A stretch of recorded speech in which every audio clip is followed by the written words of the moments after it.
Keep in mind also, the thing that really bothers me about all these people, car insurance, credit card, landlords, fucking everybody, the utility company, the water company, they all speak to you as though you are voluntarily doing this, as though they are doing you a favor. I don't want to pay for any of this shit. I don't want to do any of this. I didn't ask to do any of this at all. I didn't ask for it. I didn't even have to be fucking alive. I don't want to do this. I don't want to pay my car insurance. I don't want car insurance. I don't want to give you my new driver's license.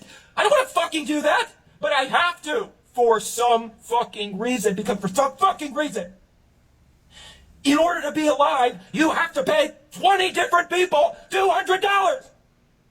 And you have to keep reciting random digits of numbers. Everything about being alive is just fucking numbers over and over again. Important numbers for this, important numbers for that. You gotta type in this password, you gotta type in this number, you gotta type in this thing, and if you get it wrong, you're gonna go to jail. America, please get me out of this place. I'm tired. I'm losing my shit. Tired. I'm fucking tired. I'm fucking tired. I'm fucking tired. I'm fucking tired. I'm fucking tired. Fucking tired. All right, Shalom. I want to give all the praise, honor, and glory to Yahweh Bahasham, Yahweh Shai Bahasham, Rakah Quadash. Double honors to the apostles and elders of Great Millstone who taught me this truth. Shalom to the hopeful elect. I'm back with another quick lesson through the Holy Spirit, the Rakah Quadash. And crash out season has begun. Many people are going to lose their minds. As we said before, all right, financial stability is out of the window. This is the book of 2nd Ezra, chapter 9 and verse 9. And it reads, it says, then shall they be in pitiful case, which now have abused my ways, and they that have cast them away despitefully shall dwell in torments, all right? And people are dwelling in torments now for the sake of not being able to pay bills and save money, okay? This is stressing people the hell out, right? Everything about being alive is just fucking numbers over and over again. Important numbers for this, important numbers for that. You gotta type in this password, you gotta type in this number, you gotta type in this thing, and if you get it wrong, you're gonna go to jail. America, please get me out of this place. I'm tired. I'm losing my shit. Tired. I'm fucking tired. I'm fucking tired. I'm fucking tired. I'm fucking tired. I'm fucking tired. Fucking tired. You see? Then shall they be in pitiful case. Okay? People across America feel like this, man. All right? People are going through it. Then shall they be in pitiful case, which now have abused my ways, and they that have cast them away despitefully shall dwell in torments. People are being tormented, man. Struggling. Barely making it. Okay? For such as in their life have received benefits and have not known me. Verse 11. And they that have loathed my law, while they yet had liberty, and when as yet place of repentance was open unto them, understood it not, but despised it. So now the Lord is bringing plagues on this place, man. Okay? People are going through judgment. All right? The same must know it after death by pain. All right? So let's go ahead and get into this thing. As I said, you know, crash out season has begun. A lot of these people across America are getting ready to lose their damn minds, as we warned you. The Edwards Report. My name's Kaylin. The headlines are screaming that this is a crazy strong jobs report with 147,000 new jobs. They say that the unemployment is down to 4.1%.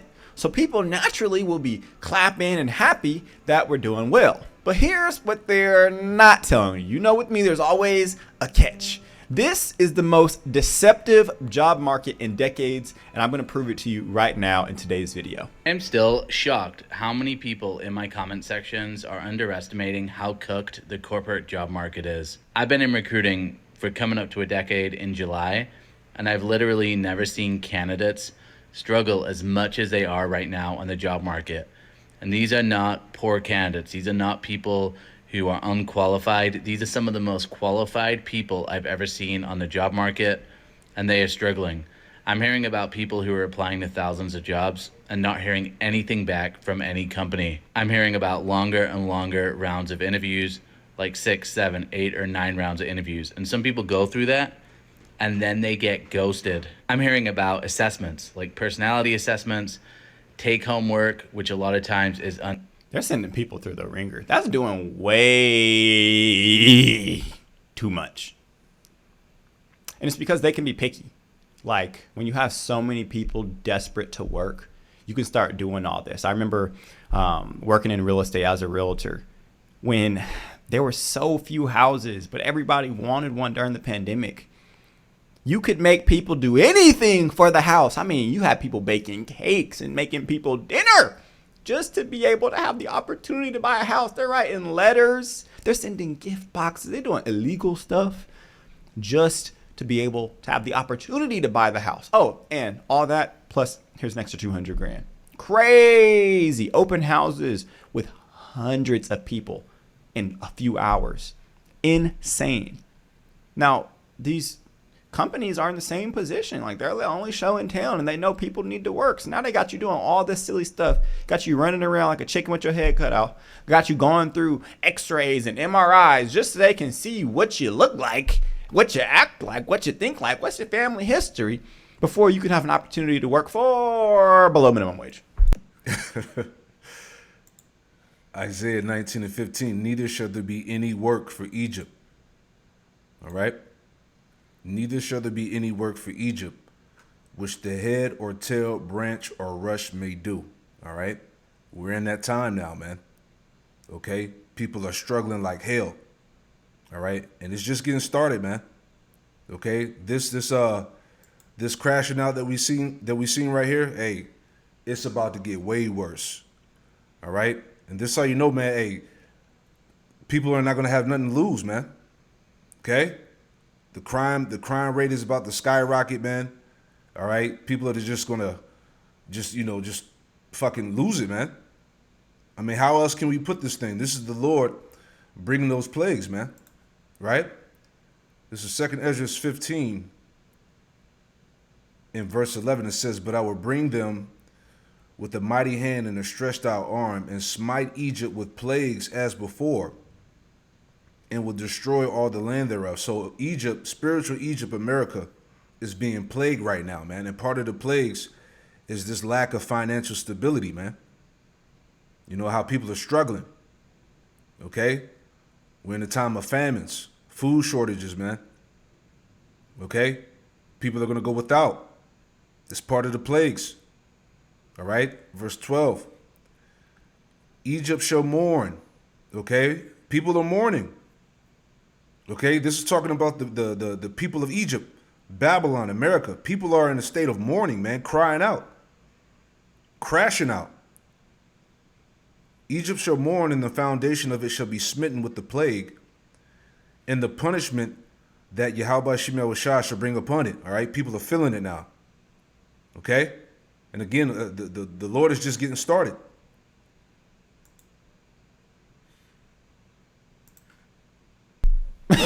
I'm not below minimum wage, but something, not even a livable wage. It's insane. So I just found out that I did not get the job that I was interviewing for. I made it around to the final interviews and everything, and they just decided to go with somebody else. It is what it is. And in full transparency, it was definitely a rush application, and it was going to be the easier route that I knew I was settling for. So like, there's something in me that's not even like mad I didn't get it. It's just kind of like, oh damn, I could have had the security and the comfort that I like wanted so badly. But it's okay. There's other jobs to apply for. I get the rushed application thing. I mean, if you're not putting in your best effort to get a position, then you should not be surprised when you don't get it. However, this is not to. But that doesn't even matter. All right, the job market is cooked, regardless. All right, we just read that in Isaiah 19, that there should not be any work for Egypt, where the head, rush, branch, or tail may do. Okay, because the whole system is going down. All right, they're implementing a new system. All right, so all of these things have to basically be dissolved. All right, and this is what they want anyway. the order out of chaos. All right, these elites, the people that's controlling this society, are purposely bringing this society into complete chaos. All right, again, all the comfort and security is done. All right, let's get that too. My favorite scripture, Sirach. All right, or Ecclesiastes chapter 5 and verse 7. And look how these scriptures are playing out in real time, man. All right, Sirach 5 and 7. Make no tarrying to turn to the Lord, Yahweh Shem Yahushai, and put not off from day to day. For suddenly shall the wrath of the Lord, Yahweh Shem Yahushai, come forth, and in thy security thou should be destroyed and perish in the day of vengeance. You see that? So the Lord, again, is removing what? The security and comfort, man. Okay? That financial stability. Okay? There is no saving money on a rainy day. Okay? There is no job security. Okay? There's no such thing as the American dream. Okay? Those things are done. Shame her, because these recruiters be wasting people's time. They don't even be reading these applications. So you're like disincentivized to actually try, because you know that it's probably not even a real person reading it. And you're going to probably be overviewed by AI. So it's a disincentive to actually try on the application.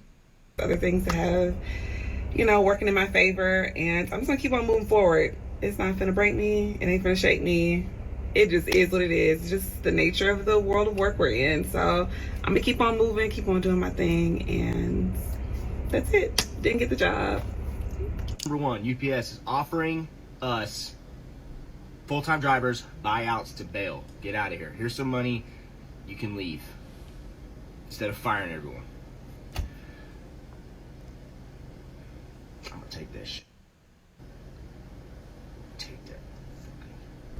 It doesn't make any sense for most people.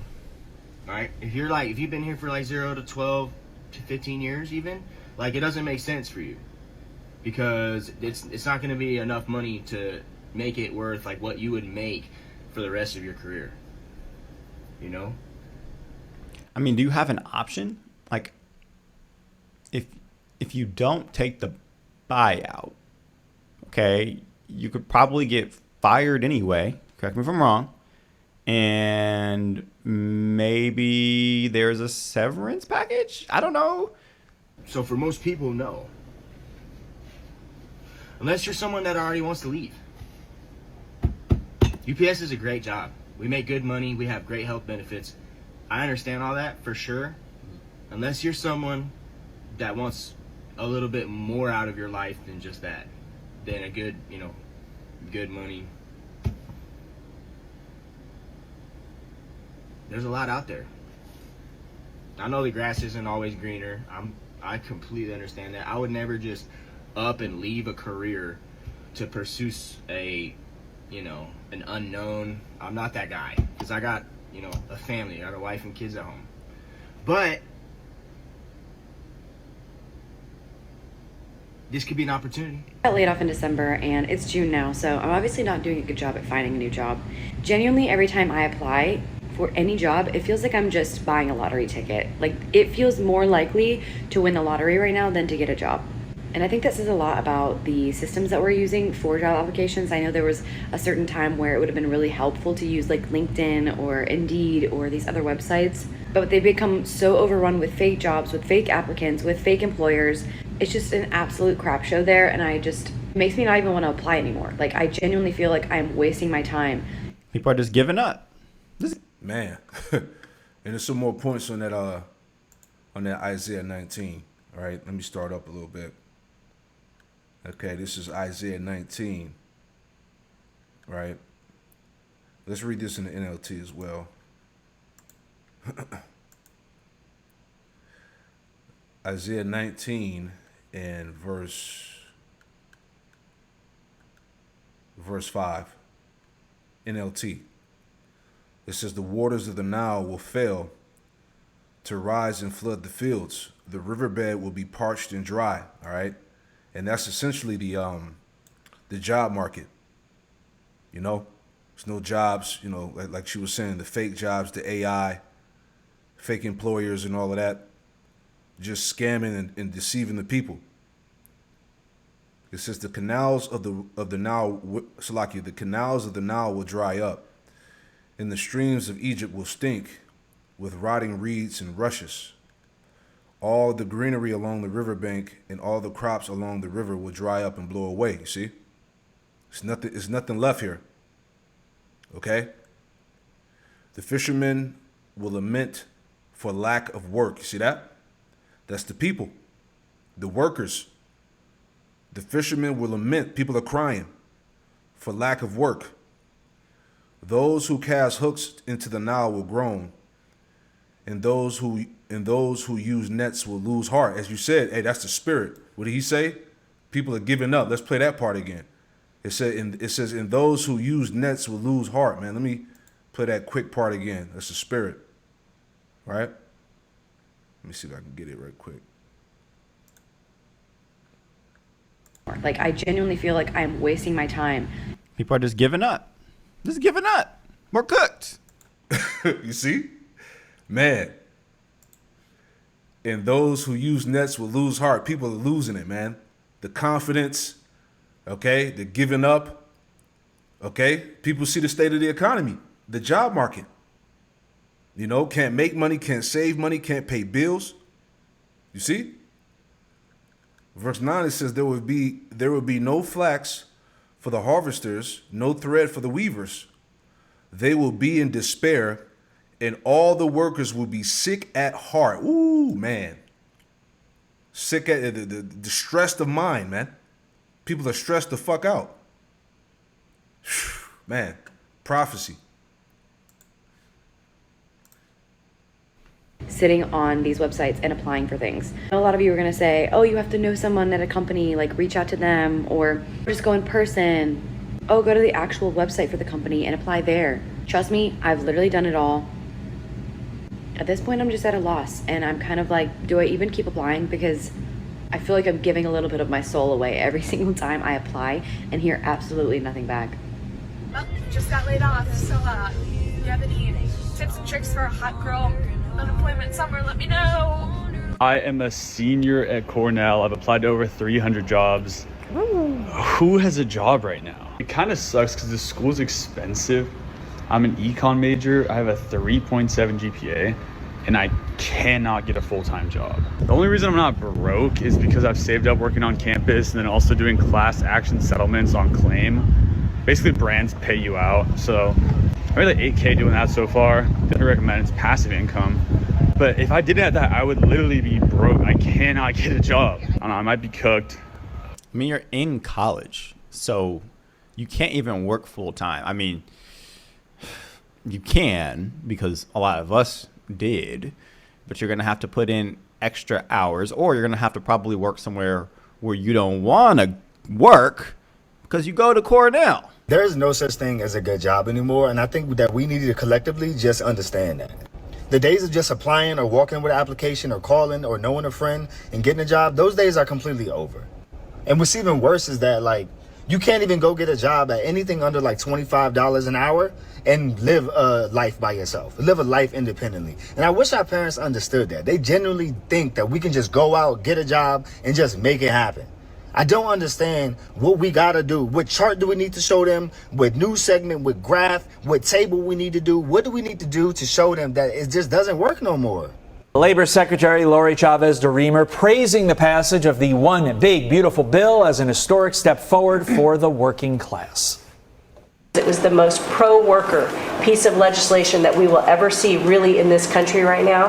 No tax on tips, no tax on overtime, no tax on Social Security. That matters to the American worker because we don't want to take their money and give it back. We want them to keep more of their hard-earned dollars in their. I get that. You know, that's important. But what do you guys actually think about not only just the big, beautiful bill, but what the current administration and past administration have done to address this crisis? Because we've been making videos and talking about this with both administrations. I don't think it's an administration problem. It's bigger than policy. It's like just the state of the entire market. I can't quite put my finger on it. It's the elites, man. You see? And see, this is the understanding that we have, all right, versus the common man, the common American Babylonian, right? Let's get that real quick. All right. See, the elites are bottlenecking everybody. This is the squeeze that we talked about. All right. Let's go to Ezekiel. All right, make that point. This is Ezekiel 22 and verse 29. All right. Ezekiel 22 and verse 29, it reads, it says, the people of the land have used oppression and exercised robbery. All right. People are being robbed, man. And have vexed the poor and needy. Okay. Because the people that's affected the most are you tribes, you Israelites. Yea, they have oppressed the stranger wrongfully. Right. So again, this is all part of the design of the elites, man. Okay. To financially squeeze people to death to the point where they have nothing. All right. And then when they crash this system, they're going to bring in that new digital, a system, which is going to involve the chip. All right. Remember, those devils said that you will own nothing and be happy. All right. So this is where the road is headed to. Right. And you can watch the rest of this. It's a good video. But I want to just add some more, all right? Because we're in that time, again, crash out season, okay? All right? Let's play a little bit of this and we'll grab some more scriptures, all right? I just found out that the big, beautiful bill would increase funding to ICE so significantly that it would become the largest police force in the country. J.D. Vance said this explicitly last night on Twitter. He said all of the other stuff, all the stuff that you guys in the media and the Democrats are complaining about the cuts to healthcare and the cuts to food stamps, he's like, all that is immaterial. What really matters is that we're getting enough money to ICE so they can put more migrants in jail. ICE has nearly as much funding as Canada's entire fucking military now. Think about that. So more money for concentration camps. Absolutely fucking pathetic. The big beautiful bill will add $167 billion of funding to ICE, which would make it the largest police force in the country, which means that is a privatized army. If they don't have to show IDs, they don't have to show warrants, and if we don't have birthright citizenship, then literally everyone is in danger. Medicaid, a federal program for low-income people nationwide. It covers families, kids, pregnant people, seniors, and people with disabilities. Funded completely by the federal government. It does not accept undocumented people, and for that reason, several states have implemented their own program, like Medi-Cal in California. This program is directly affected by the $300 billion budget cut implemented by the One Big Beautiful Bill Act. Are there concerns about the Medicaid cuts, though? No, we're not going to be playing with Medicaid. Only waste, fraud, and abuse. Americans could lose the Democrats have it wrong. Yeah, waste, fraud, and abuse. In fact, if you look at what's gone on, we've gone way back. We take care of Medicaid. We take care of Medicare. They will blow Medicare and Medicaid because they have no idea what they're doing. Just like they don't have any idea what they did on the border. They have no idea. Medicaid is in big trouble with the Democrats. Do you promise anyone who loses their health care coverage that is because of waste, fraud, and abuse? Waste, fraud, only waste, fraud, and abuse, which is what everybody wants. It's a little bit of that weave you've heard so much about there, Sam Stein. But listen, there's been great reporting in the New York Times about the fact that a lot of the Medicaid stuff is actually sort of their theory here is that they can have people not sign up because they change deadlines, because they change paperwork, because they simply make it more difficult for people to get access. 17 million people are going to be cut off health insurance. This cuts almost $1 trillion from Medicaid. It stops states from charging a provider tax, which helps them fund rural hospitals that the federal government reimburses. It caps the amount they can do that. Everyone knows that's going to hurt rural hospitals and healthcare services. It puts a huge amount of paperwork for people who want Medicaid. And we all know from the Arkansas experience that's going to mean less people on Medicaid. So it is making massive cuts, unprecedented cuts like we've not seen since 1965. This bill is projected to cut. Yeah, so like the Lord said, as we read earlier in 2nd Ezra, the 9th chapter, right? It says, for such as in their life have received benefits and have not known me, see? So all of these things are being cut. You know, people depended on these things instead of depending on Yahweh Shem Yahushai, right? The trust in Egypt shall lead to your shame and confusion. You see? It says, and they that have loathed my law while they yet had liberty, and when yet place of repentance was open unto them, understood not, but despised it. Yeah, Jake didn't want to repent. Jake didn't want to hear out. The prophets didn't want to come back to their power. So now, our people are going to feel it. This is going to affect, again, Jake the most, right? Scriptures talk about how, let's get that too, thinking out loud, how they should lament for the teats, right? Okay? Because we bring this out concerning the women, right? But according to the scriptures, you know, Israel is likened unto a woman, a comely and delicate woman, all right? So the nation as a whole, okay, is going to be affected, right? It says, Isaiah 32:12, they should lament for the teats and for the pleasant fields, for the fruitful vine. And upon the land of my people shall come up thorns and briars, yea, upon all the houses of joy in the joyous city, because the palaces shall be forsaken, and the multitude of the city shall be left, and forts and towers shall be dens forever, a joy of wild asses and pasture of flocks. So again, okay, the Lord is he's cutting the benefits, man. He's getting rid of the the resources and things like that. These things that people depended on. So now people are in a state of lamentation. You know, they're sorrowful for the fact that these things are being removed. Once again, tying into that false sense of security. Okay. Again, that's why as these things get cut, as I've been saying, you know, people are gonna turn up. All right. Let's play a little more. Over $1 trillion. 65. This bill is projected to cut over $1 trillion in Medicaid, with over 17 million Americans losing their health insurance. The bill does this through new eligibility requirements that limit access. Number 2 is this bill provides $4.5 trillion in tax cuts. As it turns out, the savings from reducing spending on Medicaid aren't going to be reinvested back in the people. They're instead going to make the 2017 Donald Trump tax cuts permanent. According to the nonpartisan Congressional Budget Office, the wealthiest households would see a $12,000 increase from this bill, while the poorest households would see a cost of $1,600. They are expected to add over $3 trillion to our debt. Number 3, this bill adds over $100 billion to immigration and border enforcement. This would go on to make ICE the largest federal law enforcement agency in our nation's history. And then this one's my favorite. I don't know if you know this, but you guys have $858 million, again, almost $1 billion, okay, of money to give out bonuses to people. And so listen, bonuses are great when people do good work, but $858 million sounds like a lot of money. That's like a $40,000 bonus to every employee in all of ICE. So well, how about $500 million? How about $500 million for bonuses? Okay, we can do this together. We can show the American people there's like a little bit of waste here, So I can help you capture, Mr. Chairman, $903 million. We can save $1 billion together. Show the American people we're serious. But will the gentleman yield for a question? Hey, the bottom line is this. Hey, America is at war with its own people.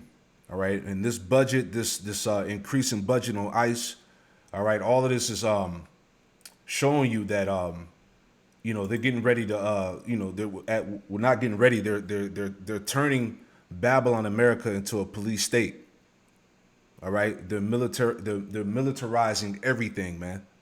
Okay? Because we're in that police state right now, man. Okay? They're getting ready to shut shit down. Okay? So, of course, they don't have the money for the people, but they have money to put all this money into ICE. All right? So this is America, as they say, right? This is 2nd Ezra 6:22. It says, and suddenly shall the sown places appear unsown. The full storehouses shall be found suddenly empty, going into the famine and food shortages, man. That's coming. And the trumpet shall give a sound, which when every man heareth, they shall be suddenly afraid. At that time shall friends fight one against another like enemies, and the earth shall stand in fear with those that dwell therein. The springs of the fountain shall stand still, and in 3 hours they should not run. And why are friends going to fight each other like enemies? Because of what? The lack of resources, man. Okay, as we see this economy, job market is finished. All right, it's all going to lead to the crash of this system and famines and food shortages, man. And all hell ultimately breaking loose, right? 2 Ezra 15:19, it says, a man shall have no pity upon his neighbor, but should destroy their houses with the sword and spoil their goods because of the lack of bread and for great tribulation. All right. So all these things are setting they're setting the stage for this to happen. Right. Matthew 24:12, it says, and because iniquity shall abound, the love of many shall wax cold. All right. So the Lord is going to put a psychotic spirit out here on these people, man. All right. This is just the beginning. All right. People are going to crash out hardcore, man, with nothing to lose. But he that endureth unto the end, the same shall be saved. So, hey, it's all about enduring these times, all right? Getting ready to go through this straight gate that's in front of us, man. Okay? It says in this gospel of the kingdom shall be preached in all the world for a witness unto all nations. And then shall the end come. And we are at the end. All right. The word has gone out. Prophecy has gone out, man. All right. So we're in that time of the inevitable, man. And there's no turning back. You see? Let's play a little bit more and we'll wrap it up.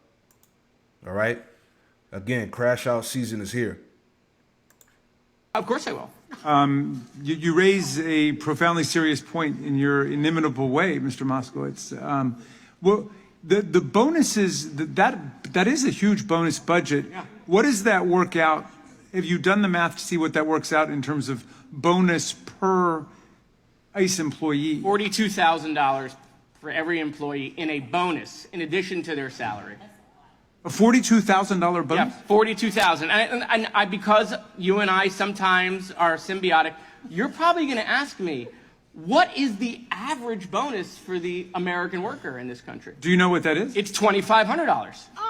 That's the average Christmas bonus is $2,500? The average Christmas bonus, because Christmas is back, the average Christmas bonus is $2,500, but they want to give $42,000. And what I would suggest in my amendment is instead of $42,000, they get $25,000. That sounds like a lot of money. Trump's big, beautiful bill is about to be voted on by the U.S. Senate, and it has huge funding for new border walls, new immigration detention facilities, doubling, quadrupling ICE officers, who knows how many, and slapping immigrants with huge additional fees. $45 billion this year is being given to build new ICE detention facilities. $31 billion is being funded to hire more ICE officers, more deportation lawyers, and fund removals. $12 billion just for immigration and customs enforcement. Another $12 billion to the Department of Homeland Security. And $6.2 billion for surveillance technology, drones, sensors, facial recognition. And if you come here as a minor and apply as a special immigrant juvenile, you have to pay the government $250. Where is this kid getting it? $100 now to flee persecution and apply for asylum. Yeah, so we told you, hey, they're ramping up the police state, man. All right, global surveillance, lockdowns, martial law. Okay, it's over, man. Whether you can see it or not, or whether you agree or not, man. All right, we're here. It's a done deal for Babylon, man. All right. Welcome to Crash Out season. Shalom.